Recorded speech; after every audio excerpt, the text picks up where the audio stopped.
Hey, I'm Blair Best. It's Tuesday here on The Story, and tonight, new video outside the Portland ICE building of some confrontations between protesters and federal agents used as evidence in the court case around whether or not troops can be deployed to Portland.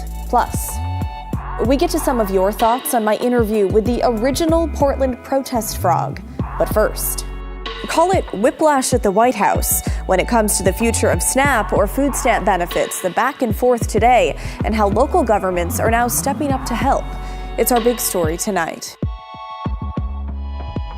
Okay, President Trump taking to social media this morning, appearing to defy two separate court orders mandating that the federal government fund SNAP in some capacity using contingency funds. The president writing that SNAP benefits, quote, will be given only when the radical left Democrats open up government, which they can easily do, and not before. Okay, today marks day 35 of the shutdown, tied for longest in U.S. history, which happened during President Trump's first term. His post about potentially withholding SNAP funding until the government reopens sent shockwaves through D.C., including for Oregon's Ron Wyden.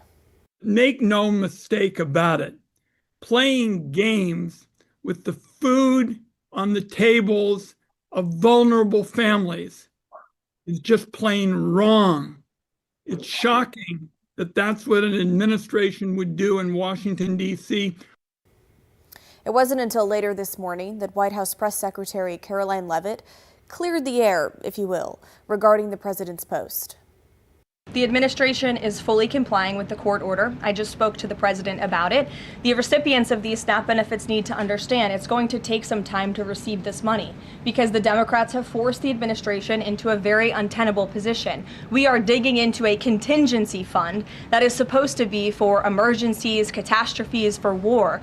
And the president does not want to have to tap into this fund in the future. And that's what he was referring to in his Truth Social post. So the Department of Agriculture, as for the latest SNAP payment in the judge's order, put out guidance to states today on how to get that money to the recipients of SNAP, but it's going to take some time.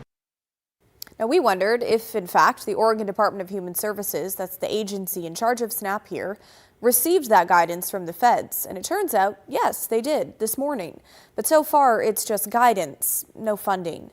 An ODHS spokesperson tells us USDA is directing all states to issue 50% of each household's normal monthly SNAP benefit amount for November due to limited federal funding. It will take time for ODHS and our partners to make the technical updates and coordination needed to issue benefits accurately and fairly. They went on saying, we have not yet received federal funding for November SNAP benefits. ODHS does not have a timeline for when SNAP benefits will be put on to EBT cards. So local governments in the region are now stepping up to help families in need, as benefits that normally arrive around the first of the month haven't. And as you just heard, there's no timeline for when that might happen. Regional Government Metro in Washington County announced today they're sending money from their emergency funds to local food banks. I sat down with the Metro Council president and a woman who relies on SNAP money to eat. As the government shutdown lingers on, uncertainty around the future of food stamp benefits leaves women like Christy Hart. Right. I can't. What am I going to do? I don't know. With little left to eat. What does your pantry look like right now? Oh, it's pretty bare. I found a package of Parmesan noodles last night. I had that. Yesterday I had a banana. Christy typically gets about $160 a month from SNAP, which lasts her about 2.5 weeks, she says. That's the federal Supplemental Nutrition Assistance Program, money to help low-income Americans like Christy pay for groceries. The program has run out of money, a result of the federal government shutdown. This is bullcrap. I'm hungry. Children are hungry. It's not fair to us. On Tuesday, Metro Regional Government voted to send $500,000 to the Oregon Food Bank and other nonprofits. Any money at this point is going to be helpful, right? It's better than nothing. Lynn Peterson is the Metro Council president. Having grown up with a single mom who wasn't making enough money and was on food stamps at the time, 40, 50 years ago, I'm empathetic to the choices that people are going to have to make and the impacts that that could have. Peterson says for some, the impact of losing SNAP benefits goes beyond just food. First thing that people will do if they lose the SNAP benefits that we are looking at statewide is people will go buy food first and then pay rent later, which means evictions could go up dramatically over time the longer the shutdown goes on.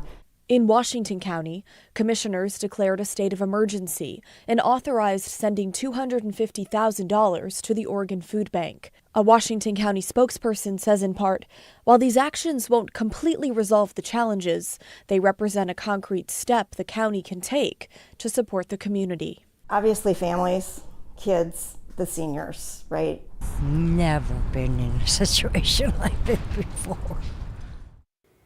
So last week, Governor Tina Kotek declared a food security emergency and directed $5 million to the Oregon Food Bank. Clackamas County also declared a state of emergency, directing money to support access to food as well. On Thursday, the Multnomah County Chair will introduce a proposal to send $100,000 from the county's emergency fund to go to places like local food banks. I caught up with her just about an hour ago.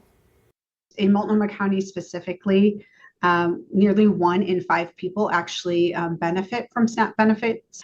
So this is a little bit of money that I think are adding to what we know like other organizations and other governments are putting in to help address some of that really critical need. What we're seeing right now, though, are these critical lifelines that the federal government provides that are shutting down, and people are having to choose between paying their rent or paying their utility bill and buying food. Local leaders continue to call on the community to donate their time or any extra food to help those in need. There's also talks happening on Metro Council of offering free or discounted rides on public transit for people who need to get to those food pantries. And we have a growing list of businesses have been stepping up to donate and fundraise, even give out free meals. For a full list, you can text the word SNAP to 503-226-5088, and we'll text you back with that list. You can also text us names of businesses to add in case we missed any. Well, back here in Portland, police arrested a man accused of starting a fire that spread and damaged the home of City Councilor Candace Avalos. Police say 51-year-old Vashon Locust, who was spotted on surveillance video there, leaving the scene of the fire, went into a shed near Avalos' home to try and use an electrical outlet to power a heater. When the outlet did not work, officers say he lit a small fire, which ultimately spread. Locust is charged with reckless burning and criminal mischief. He has a long criminal history in Multnomah County, with cases spanning nearly every year dating back to 2006, mostly for drug offenses and trespassing. Now, you may remember in the days following that fire, there were concerns it may have been targeted at Councilor Avalos. But law enforcement and the district attorney dismissed that idea at a press conference today. This individual talks about the need for a warming fire on a cold night. There was a fire that got out of control. It wasn't, there was no political motivation. There was nothing that indicates he had any knowledge of who lived in the area even. DA Vasquez says more information about the suspect will be revealed in future court documents. Well, we are still waiting on a ruling that will decide whether or not the Trump administration will be able to deploy National Guard troops to Portland. Sunday, Judge Karen Immigrant issued a preliminary injunction pausing the deployment until this Friday, which is the deadline for when she's expected to issue her final ruling. Now, whichever way she decides, it's likely to be appealed. But while we wait, Alma McCarty shows us some of the evidence being considered in this case. During the 3-day trial in federal court, the federal government and the state submitted more than 750 exhibits, evidence for and against the deployment of federalized National Guard to Portland. As first reported by the Oregonian, videos shared by the Oregon Department of Justice show just some of the confrontations between federal agents and protesters.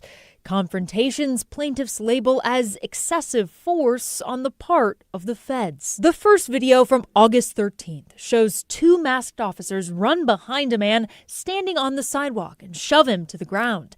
Another angle of this incident showing 24 agents coming down the driveway as gas from one of their canisters fills the air. 3 days later, footage shows agents rushing down the road after protesters amid more smoke and tear gas. Then, in a time jump to the end of September, federal officers are seen converging on a group of people near the driveway after one pushes a demonstrator. Agents grab 2 more people, pulling them inside. The final 2 clips are from October 2nd, the first around 8:15 p.m. After a protester crosses the blue line, agents can be seen running after her and walking her inside. Around 9 p.m., another person crosses the line, prompting several agents to charge forward. They come out and practice crowd control, using crowd control munitions against nonviolent protesters. We talked with protester Vincent Hawkins, who detailed his experience with agents outside the facility. He was struck by a canister in the eye back in June. I've been shot. I know friends that have had their bones broken, and they continue to come out here. Meantime, the feds say there are protesters who are being violent against officers. 38 people have been charged with federal crimes near the ICE facility. The most recent, a Portland woman who made her first court appearance Monday for allegedly striking an officer's arm. Alma McCarty, KGW News. While we're talking about things happening around the ICE building in South Portland, let's get to some of your thoughts on our big story last night, where we met the man behind the Portland protest frog. Seth Todd, who goes by Toad, says he decided to wear the inflatable costume because he simply really likes frogs. And he wanted to push back against President Trump's narrative that protesters at the ICE building were violent and, quote, burning things down. If you missed the segment last night, you can find it anytime on the KGW YouTube channel. Meanwhile, the vast majority of emails and voicemails that you sent us last night and today support Toad's efforts. Kevin wrote in saying, "Thank you, Seth, for standing up for the voiceless. Portlanders are not violent extremists. As the Skidmore Fountain aptly says, good citizens are the riches of a city. Seth is merely being a good citizen."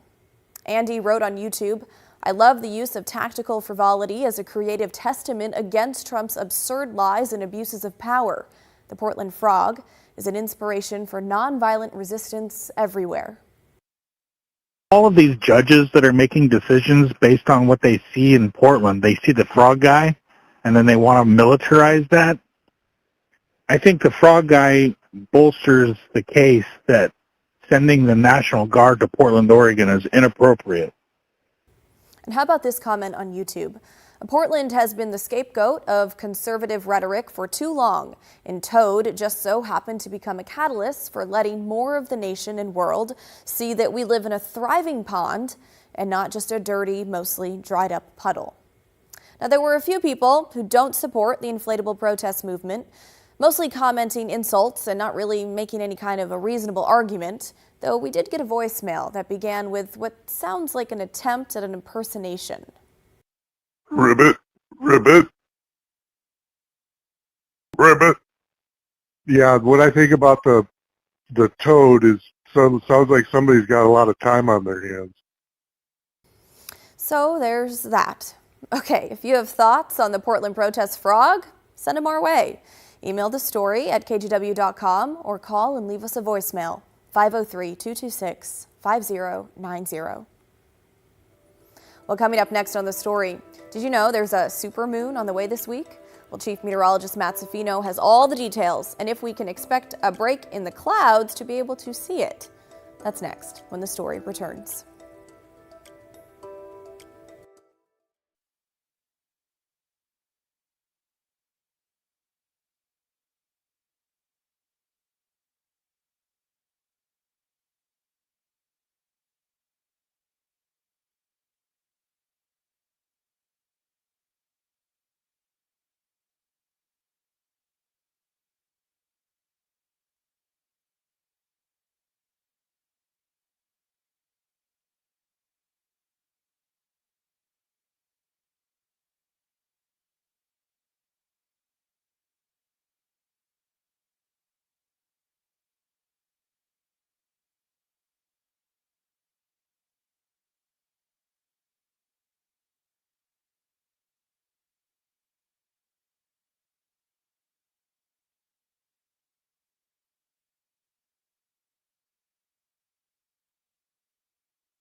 Well, today is Election Day, and if you haven't turned in your ballot yet, the clock is ticking. In both Oregon and Washington, you have until 8 o'clock tonight, that's less than 90 minutes from now, to deposit your ballot in an official ballot drop box. You can find the closest ballot drop-off sites and voter service locations by checking your county's elections website. We'll have a full election results as they arrive on our website, kgw.com, starting at 8 o'clock. And we'll bring you up-to-date results tomorrow night, right here on The Story. Okay, Chief Meteorologist Matt Zafino joins us now. Matt, talk to us all about this super moon this week. Yeah, it is full tomorrow, and unfortunately, we're not going to see it. Oh my gosh. Oh, right. Bye, Blair. It up See and you later. everything. Okay. No. But its impact will be felt here in the Northwest, especially here at the Oregon coast, which isn't bad right now. The winds are calm. It's raining. It's warm, but it's going to get windy there. So let's talk about the full moon, right, which is tomorrow, and it is called the beaver moon. I thought that was a rat for a second, and I hated it. Yeah, but look at the tail. Yeah, I mean, know. At first glance, yes, it looks like a rat. Well, I was kind of blocking the tail. I'm not a fan of rats. But everybody in Oregon loves beavers, yes, right? Yes, of course. We're the beaver state. So it's full tomorrow morning at 5:19 a.m. You won't see the moon tonight or tomorrow night. It's going to be cloudy. Maybe the next full moon in December. But it is a supermoon, meaning that the moon is full when it is making its closest approach to us and to the sun. So that's why it looks a little bit bigger, if you can see it, than the regular moon. So again, this month is called the beaver moon. And you know what? I love the names of all the moons throughout the year. The next one is the cold moon. Blair, if you were able to name a full moon, what would you name it? Oh my God, probably the sunflower moon. Oh, that's not bad. Yeah. It's the first thing that came to my mind. If the Lunar Naming Commission came down and said, Blair, give us a moon name, you'd come up with sunflower. I like that. Sunflower, that would be my, yeah. By the way, I just made that up. There is no Lunar Naming Commission. I believed you. Sounded official, I know. Yeah. All right, so we have the full moon tomorrow. So what will the impact be? Well, let's check out the tide forecast. This is for Astoria. Now, even tomorrow afternoon, we're going to have a 10-foot tide and then a minus tide. So whenever the low tides are in the negative and the high tides are 10 feet or above, those are big swings, bigger than normal. You can see the second high tide, or the one coming along early in the morning on Thursday, is an 8-foot tide. But then after that low tide at 2.2, it jumps up to a 10.3 on Thursday afternoon. That is an extremely high tide, and it's because the tides are happening around the full moon. The moon, of course, causes the tide. So what does that mean? Well, it means we've got a high surf advisory and a coastal flood advisory for Wednesday and Thursday at the Oregon coast, because when you get that 10-foot tide, there are some low spots along Highway 101, some of the other coastal roads that can actually flood with seawater. So you get some minor tidal overflows, what that's called. Now, the high surf advisory is separate. That's just because of all the stormy weather in the Pacific Ocean generating big swells. Those swells will turn into 25 to 30-foot breakers along the Oregon coast on Thursday. So again, it's going to be an active day out of the beach, all because of the super full beaver moon. There you go. Love it. At least partly because of that. Now, we also have wind warnings across southern Oregon with the incoming storms. Right now, the swells offshore are building to 16 to 18 feet. But again, they're going to be building to 25 to 30 feet as we go into Thursday. Portland right now is 52 and rainy. Notice the east wind, but it's going to turn southerly. And when it does, that's when we get the gusty winds tomorrow afternoon. See, we're just plastered in green. That's all rain. So, yeah, we don't really have a prayer of seeing that full moon tonight or tomorrow night. Maybe on Friday night we will. It'll be a little bit less than full at that point, but still should be cool. So it is going to be a wet night. It is a wet night. The rainfall is ticking upwards. Haven't had a lot in Portland yet today. We had dry weather all day long until this evening, so that was nice. Nice break from that really wet weather we had last night. So weather impact alerts for Wednesday and Thursday, especially Wednesday. And there's also a chance of an isolated thunderstorm as the cold front moves on through and slightly cooler air aloft rolls on in. Look at this. It is messy out there in the North Pacific. Several storms, the two coming our way Wednesday and Thursday to keep the rain going. So let's look at the winds. See, they ramp up over 30 miles an hour in Salem. This is tomorrow, 40, 45 miles an hour, maybe 50 on the coast. They continue upwards of near 40 miles an hour in the valley tomorrow afternoon. And then another surge on Thursday, maybe not quite as strong here, but the coast still looking at gusts of about 45 to 50 miles an hour. So a couple pretty stormy days. Our high today was 56 in Portland. That's about average for this time of the year. Portland right now is 52. We may actually warm up a little bit overnight if the wind switches to the south briefly after this warm front goes by. So look for rain tomorrow, turning to showers, gusty south winds, still rainy and windy on Thursday there, Blair. Then Friday, things begin to improve as we go to showers and sun breaks. But look at the weekend. Saturday and Sunday both look good. Yes, perfect. Yes. Sunshine is in the future. Good timing. Okay, Matt, thanks. You bet. Well, coming up next on The Story, we head to the KGW vault after we learned today that former Vice President Dick Cheney died at the age of 84. We stumbled on a tape from the day before Election Day in 2000 as Cheney stumped right here in Stumptown. That's next when The Story returns. It's important.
Former Vice President Dick Cheney, who served alongside George W. Bush, has died at the age of 84. His family confirms he passed away last night from complications of pneumonia and cardiac and vascular disease. Cheney is seen as one of the most influential vice presidents in history, shaping the cabinet of the Bush presidency at the turn of the century and becoming the prime mover behind the theory that Saddam Hussein had weapons of mass destruction, a theory later proven wrong. Now, few can mention Cheney's name without bringing up the embarrassing quail hunting accident when he shot and wounded a companion. One of his two daughters, Liz Cheney, following in her father's footsteps, serving the state of Wyoming in Congress, becoming a vocal Republican opponent of President Donald Trump. Even Dick Cheney himself breaking with his party last year, announcing he was voting for Kamala Harris in the presidential election. Now, throughout his decades of public life, Dick Cheney battled heart disease with a number of heart attacks and procedures, including a successful heart transplant once out of office. After learning of his death today, we took a trip to the KGW vault. Cheney made several trips to Oregon while in office between 2001 and 2009, but we found a segment from November 6th, 2000, the day before Election Day that year, an election that reshaped the future of the U.S. Dick Cheney stumping right here in Stumptown. Who's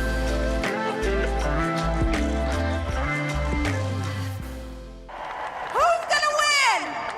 The answer here shouldn't surprise you.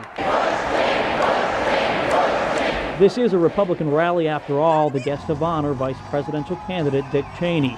He's confident tomorrow is the day That will mark the end of what's been a fantastic campaign. It'll also mark the end of the Clinton-Gore era. The hundreds here agree. Highly confident, extremely. I think he's going to win by a landslide. So does Deanna Stafford. She's someone you may not expect to be a Bush-Cheney backer. I am the sixth cousin to Al Gore. That's right, this distant cousin to Al Gore is in town from Tennessee. Her T-shirt's in tow. It says Gore is my cousin, and I'm cutting the lying limb off the family tree to a bush. And it's important we convey that message to people. Cheney's made several trips to Portland already, and today he stressed the importance of Oregon, that the outcome here could decide who wins. I can remember for years and years and years, people would lament about the fact that Oregon is on the sidelines, nobody comes, nobody cares.